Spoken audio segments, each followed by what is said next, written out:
hymnals that we normally sing, especially when somebody passes away or when somebody's going through pain, is the song Abide With Me. Now, last week, I spoke to you about this hymnal, and I only spoke about 2 stanzas in the hymnal. Now today, I want us to look at the next 2 stanzas also.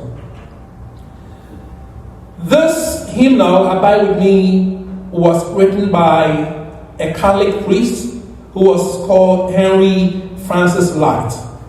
And he wrote this hymnal just about he was, about to pass away. He was diagnosed with tuberculosis, and I don't know, probably at that point, they didn't have, technology was not advanced to the point that they could, treat tuberculosis. I don't know about now. I'm sure if somebody is diagnosed with tuberculosis today, they can find a way to help out. But in that age, around the 17th century, technology and medicine had not advanced to the point that they could do anything about it. So all that was left for Henry Francis Light was to just wait for his last breath. But something that he did so beautifully. He knew he was going to die. He knew he didn't have the strength. He didn't have the energy. He could not even speak very good sentences. You could not hear him speak well. And he told his family in the church that he wanted to do his last sermon. Well, they tried to talk him out. They told him that, listen, you have preached about 24 years out of your 54 years on earth. He was 54 when he died. And out of that 54, he had preached for 24 years. You've done so much. You've preached so many sermons. Nobody will blame you if you don't do this sermon. But he said something, and I read. It is better to wear out than to rust out. It is better to work and then feel tired than to stand and stay and do nothing and then just rust out. He did that sermon that day, and as he did the sermon, he could not stand. The people could not hear him clearly, but he did the sermon anyway. He was leaning over the pulpit throughout the sermon. He was going through pains, but he did the sermon anyway. Because he felt the only time we need to stop doing good, the only time we need to stop serving God, is when we cannot breathe anymore. Well, that is a lot of wisdom. Now, Henry died. But before he died, after that sermon, history says that he took a stroll by the seashore. And as he walked, they believe that was when he got the idea of this beautiful song, Abide With Me. He came back to his study, and then he wrote this poetry, and it was first sung at his own funeral when he died, Abide With Me.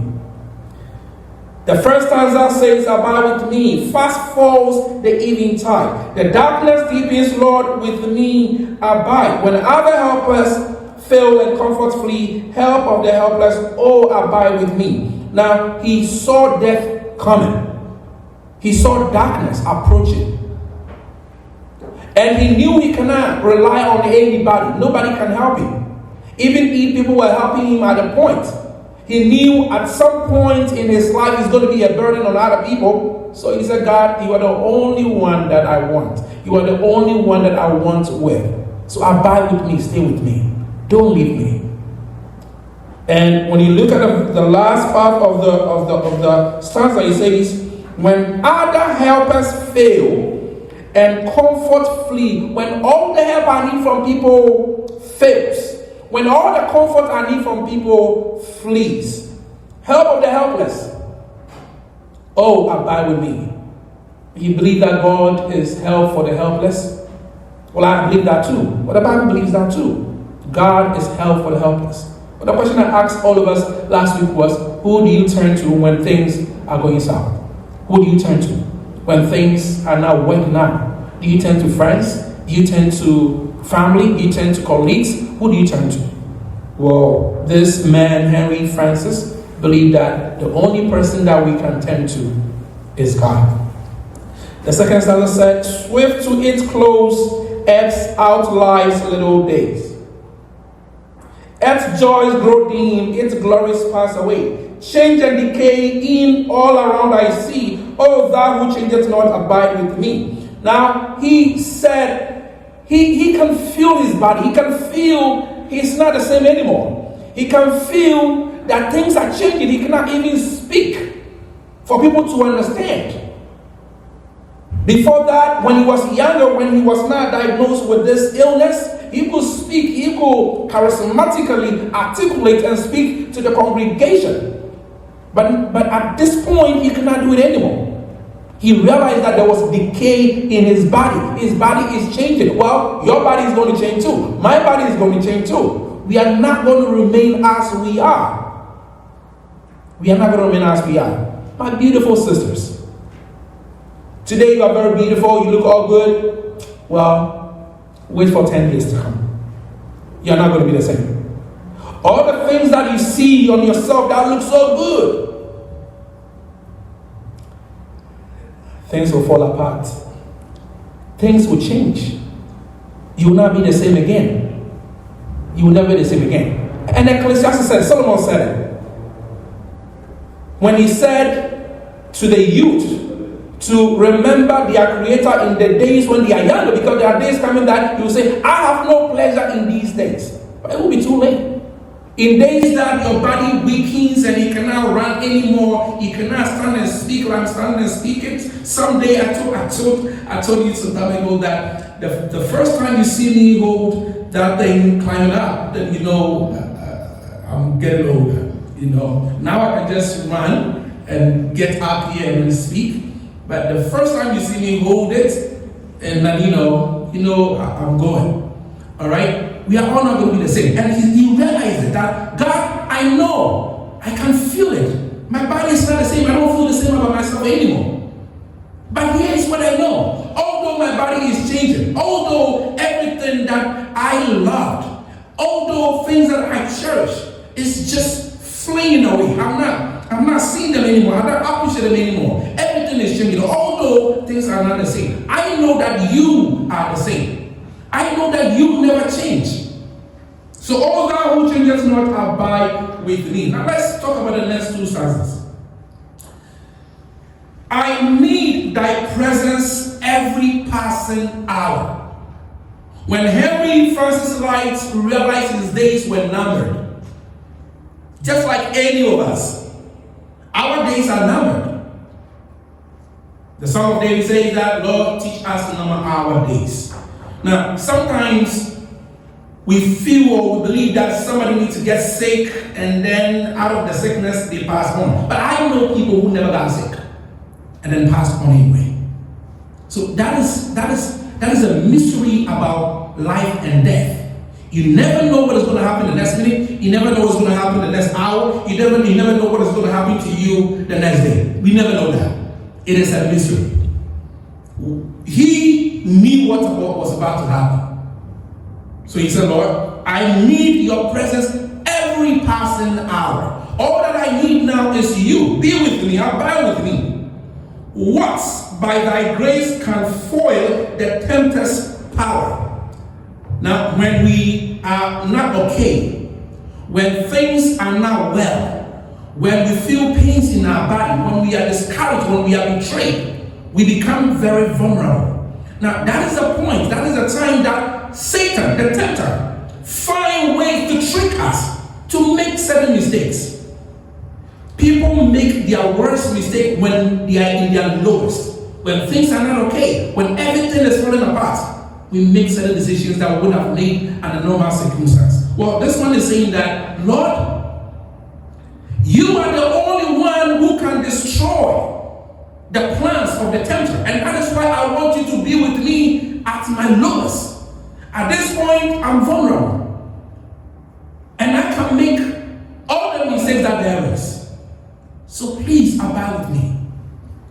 Because you are the only one. You are the only one who can destroy the plans, the tricks of the evil one, of the tempter. He will try everything possible in my weakest point and make me make mistakes. But please, Lord, abide with me, because you are the only one who can fight my battles for me. Who like thyself my guide and strength can be? Who is like you, Lord? Who can guide my steps in these last days that I have? Who can be my strength? Now my friends, now my family, you, O Lord, so abide with me. I will be disappointed and betrayed if I rely on friends and family. They can do the best they can, but at certain point they will feel burdened. So you, Lord, I know you never change. Abide with me. Be with me every passing hour. Because I know you are the one who can destroy the plans of the evil one, the tricks you bring in my way at this point in my life. Be my guide and my strength, because none can do it like you do it. Through cloud and sunshine, O Lord, abide with me. Through cloud, when I can't see clearly, when things are bad, when I can't see what's about to happen, when I don't know the future. Through sunshine, when I can see clearly, when I see what's about to happen to me. So whether good or bad, Lord, abide with me. Henry Francis Light knew he was going to die. He knew he was at his lowest point in life. He did not choose to depend on family or friends or anybody else. He chose God. He pleaded that God abides with him. Because that is the only way that he can survive. And that is the only way that even if he dies, he will still be happy. Who do you turn to when things are bad? Who do you turn to? Who do you speak to? Who do you plead to be with you when things are bad? He believed that when people are not okay, when people are feeling pains, if people are betrayed, if feel disappointed, when people have losses in their family, that is when they make certain decisions that they wouldn't have made under normal circumstances. So he's asking God, please God, you are the owner who can thwart the plans of the evil one, the tricks that you bring to me at my vulnerable state. But please, Lord, abide with me, stay with me. I have nobody else to turn to. Be with me, Lord. I fear no foe. Now this man knew he was about to die. He didn't know how many days he had, how many months he had, but he knew he was going to die. Newsflash, we also know we are going to die, and we don't know how many days or months. He knew he was going to die. But he says this, I fear no enemy. I fear no foe, with thee at hand to bless. If you, Lord, are with me, the only reason why I'm calling on your name to be with me at this point in my life is that if you are with me, I fear nothing, including death. I fear nothing. We have fears for a lot of things. We have fear for many things in life. There are things that keep us up at night. We cry. What keeps you, up at night? But hear this. Henry Francis Light says that he believes that, Lord, if you are with me, I will fear nothing. It wouldn't be as if nothing bad will happen to me. It wouldn't be as if nothing bad will in the future happen to me. I know that things might happen to me. I know that I will face challenges. I know that I will be disappointed. I know that I may get sick. I know that I will lose a family member, a friend. I know that I'll go through some pain. I know. But if, Lord, you are with me, I don't fear any of these things. Is that true? Yes, it is true. The Lord is our refuge. He's always there when we need him. I may not know what you're going through today. I may not know what is making you feel bad, sad, discouraged, betrayed. I don't know. But here's what I know. I know when God is with us. I know when God abides with us, all shall be well. Amen. Amen. He goes on to say, ills have no weight. Bad things will not have any weight on me. They will not crush me. Ills, pain, suffering, sickness, they won't even weigh me down. They will not discourage me. They will not stop me from worshiping you. Ills have no weight. And tears have no bitterness. I'll go through things that I don't expect. I'll face things that I've never dreamed of. My worst, the things that I see to be worse, the things that I don't wish for, those are the same things that will happen to me. I know that. But then, they will not give me any bitterness. They will not have any effect on me. You know why? Because you, Lord, you are with me. If you abide with me, ills have no weight, and tears have no bitterness. Where is that stench? Where, grave, thy victory? I triumph still if thou abide with me. Now, he knew he was going to die. But here's what he's saying to them. So this is like he's facing death, and speaking to death, in a way that will make death feel like, why am I even going to take him? Because this guy is now afraid that I'm going to take him. He says this. Where is that stench? What is your stench? Death. You are about to take me away. That's okay. But you know what? I have a God and he abides with me. And because of that, I don't feel what he is about to do to me. If I ask the question, how many of you want to die tomorrow? I'm sure nobody will put up their hand. I can already see heads rolling. We are all scared of death. We are all scared. But you see, it is inevitable. It's going to come. It's going to come. Definitely one day, it's going to come. When this writer realized his days were close, were numbered, he asked God to be with him. And he told God, if you are with me, death has no power. The grave has no victory. I will die, I will be buried, but because you were with me, I will still be victorious. The problem is not we dying. The problem is what we go after we die. We don't think about, we don't think about death. But see, it's not about dying, it's about what happens after death. I triumph so if thou abidest with me. I will triumph. I will be victorious because I know you are with me and I know where I am coming. We all have fears of what will happen or will not happen tomorrow.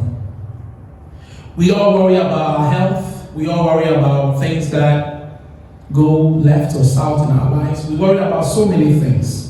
Job securities, poverty, failures, disappointment, betrayals, death. But when we face all of these troubles, who do we turn to? Henry Francis Lloyd turned to God. He chose to turn to God. He died. And he died a happy man because he had called on the Lord to abide with him. Just know that just as the song says, friends may fail you, family may disappoint you, but when God is with you, you will be victorious. Your body may decay, your body may not be the same, but God will always remain the same. When we have God with us every passing hour, he will rescue us from all the tricks, all the plans of the evil one. He will be our guide and our strength. And through darkness and light, he will abide with us. We shall fear no foe. We shall fear no enemy when God is with us. When we are hit hard by some challenges, storms in our lives, struggles, that's not going to weigh us down. Even if things make us weep and cry, they will not give us bitterness for people and for God. We will overcome death because of God being with us. The brother read from Psalm 46, 1-3. It says, God is our refuge and strength. God is our refuge and strength. He will never leave us. He will never forsake us. God is with us every step of the way. He has a plan for us. He knows the pain we are going through. He understands the pain we are going through. We only need to ask for his help. He's ready to help us. He will walk us through the challenge if we allow him. If we allow him to be the captain of our ship. If we allow him to drive the car as we sit at the back and enjoy the ride. He's ready to help us. We only need to call on him to abide with us. So God is our refuge and our strength, an ever-present help in trouble. Therefore, we will not fear. Though the earth give way and the mountains fall into the heart of the sea, though its waters roar and the foam and the mountains quake with their surging, we will not fear, because God is with us. This morning, all that I just wanted to remind all of us is very simple. Life can be painful sometimes. Challenges, struggles, things we don't expect, disappointment, we may get sick, we may lose people in our life, loved ones. All the bad things may happen. But that is life. The good, the bad, and the ugly. That is life. You see, we are Christians. And the God we serve has given us an assurance. And he has told us that he's always there to support us if we need him. So this morning, once again, I may not know what you'll be going through, what is happening to you, your struggles. But I know one thing. I know we'll be victorious and we shall overcome if we ask God to abide with us. May the Lord grant us all understanding in these words. Amen. And he reigns with power and wisdom. Our God is an awesome God. And we know that he's awesome. And he reigns with power and wisdom.